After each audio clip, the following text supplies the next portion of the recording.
Think back when you started your company, way, way back. I bet you started out with a product or service. Then you had to think about getting customers. The most important thing about a successful business is having a predictable, cheap customer acquisition process. But it's not the first thing most business builders think about. Who will share with me what you put into your budget when it comes to coming up with new customers?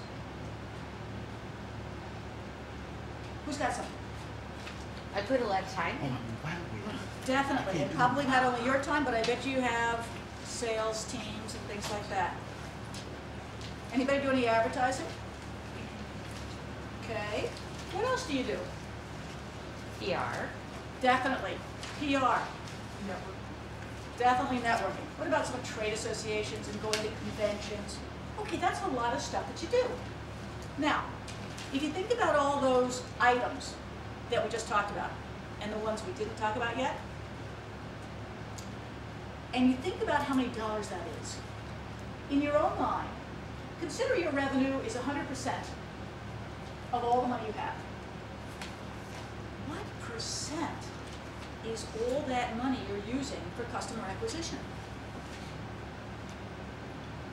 Maybe it's 10%?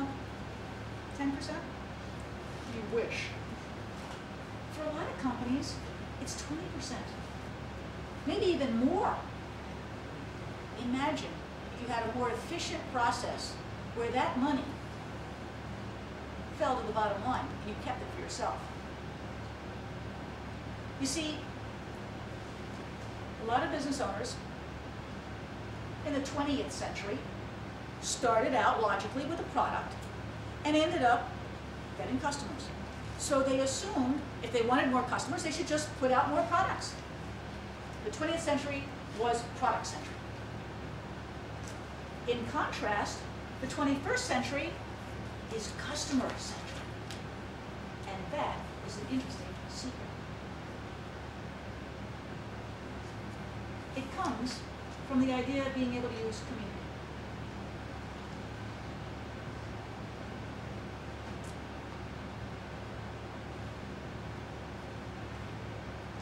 A mother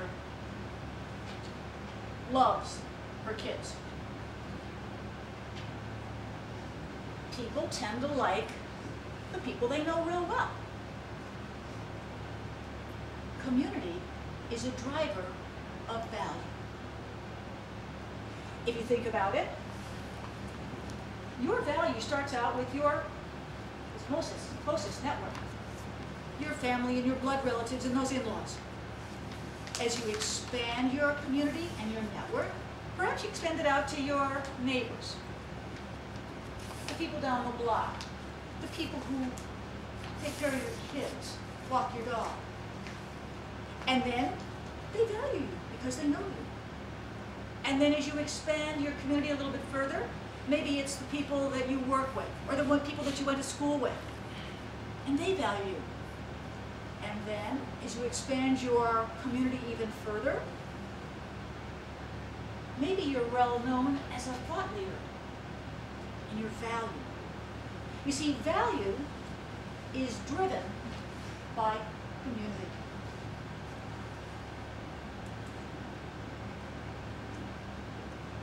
So define your community. People love to be with people. And people value most the people they know best. Then, figure out where all these people hang out. Like-minded people hang out together, and they like to have fun. And then finally, engage your community. People engage comfortably with people that they value. So let's take a look at those 3 steps as to how they apply to being able to have a less costly customer acquisition process. Let's start with the first piece. Define your best customers. Now, if you're like a lot of entrepreneurs, it's very possible that the people that you understand best are people like you. That's how you created the products that you decided to sell, and those are the things that the people like you want to buy. So, start out with the idea that, you know what, customers are not statistics. Customers are human. And just like your friends, they actually live on a pyramid, like the Maslow pyramid. At the very base, survival is their first concern. As they move up the base, they have wants that need to be satisfied. And when they hit the top, they have desires, like we all do. For you to determine who are your best clients, you need to know three things. You need to know, what are your clients' spoken problems? Their known spoken problems. But that's not enough. You also need to know, what are your clients' known but unspoken problems? And to really understand your clients, like you understand your friends, you need to understand what are their unknown, unspoken, unarticulated problems, their secret fears. That's when you really connect, you know, like what you do with friends.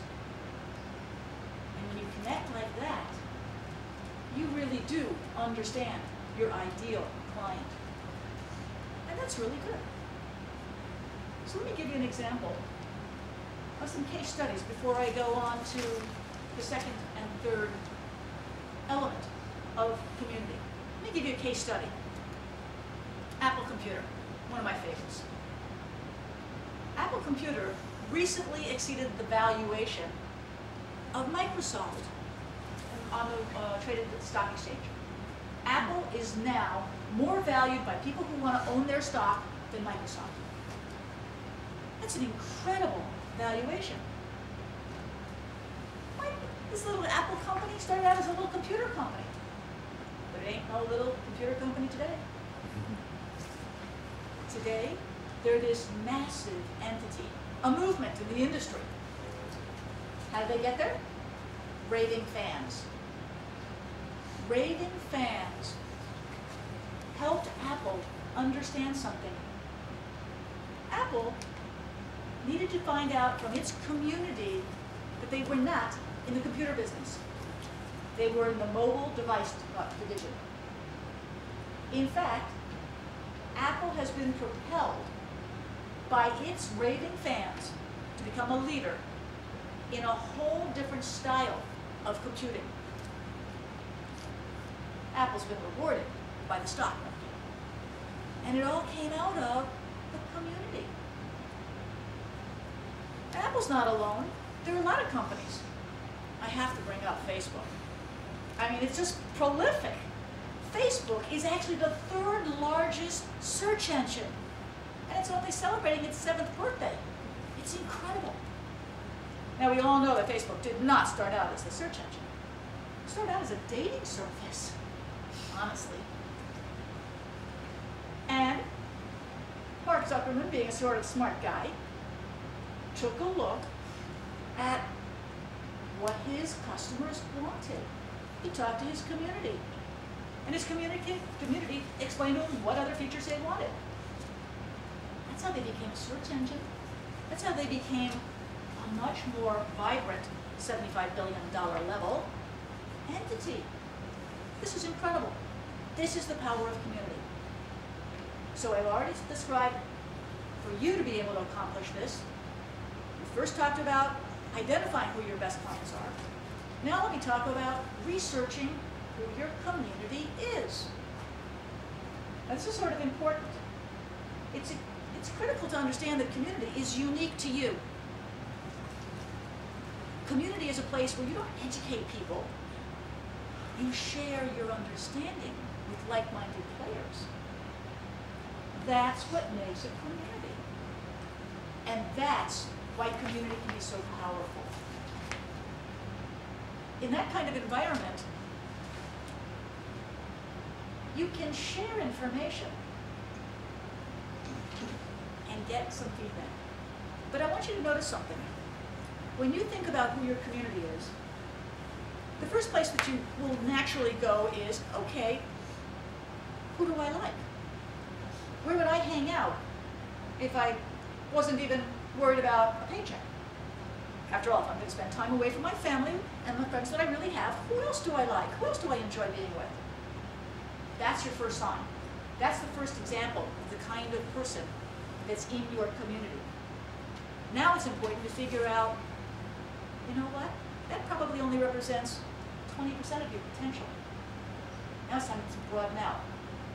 I'll give you an example. One of my clients is involved in the marketplace of real estate enhancement. He figures out how to protect the basement from water seepage.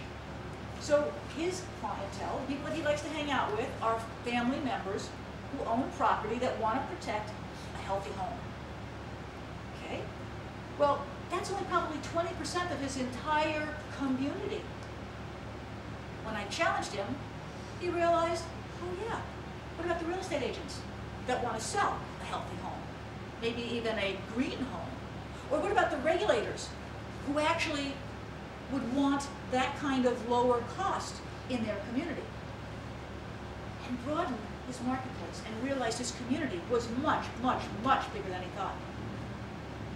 When you begin to realize how big your community is, that's pretty powerful stuff. Because after all, value is driven through community. The bigger your community, the more valuable you are. That brings me to the third step, which is engage your community. What's exciting about engaging your community is that you get to be who you are. Be multifaceted. And when you engage with your community, you do so in a manner where they reflect back your greatest value. They will let you and help you build your brand. What's particularly valuable about engaging your community, as we've defined it here, is that all of a sudden you have a group of players that will help you project what they want and what they're willing to buy. So unlike the 20th century, where people relied on products and then kept their fingers crossed and hoped somebody would buy them, in the 21st century, using your community, you can set up an environment where people who want and value you tell you what they want to buy, and then go ahead and represent a pipeline to buy them. What's particularly attractive about this is that this is different than the whole concept of developing a sales solution. This is about creating a customer acquisition process, a model which is predictable and cheap. Be clear on this.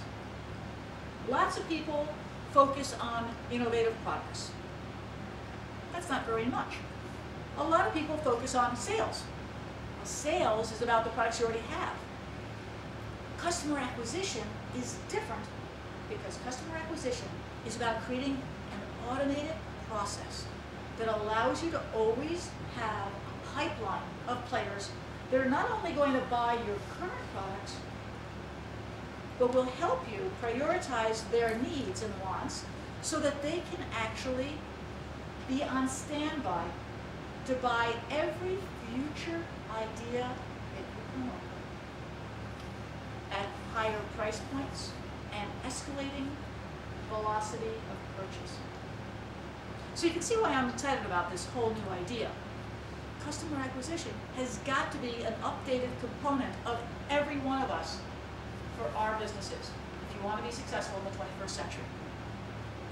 So all we need to do is these 3 steps. We need to define our best clients. We need to research where they hang out, and we need to engage them. So let's go ahead and do that for your company in the second half.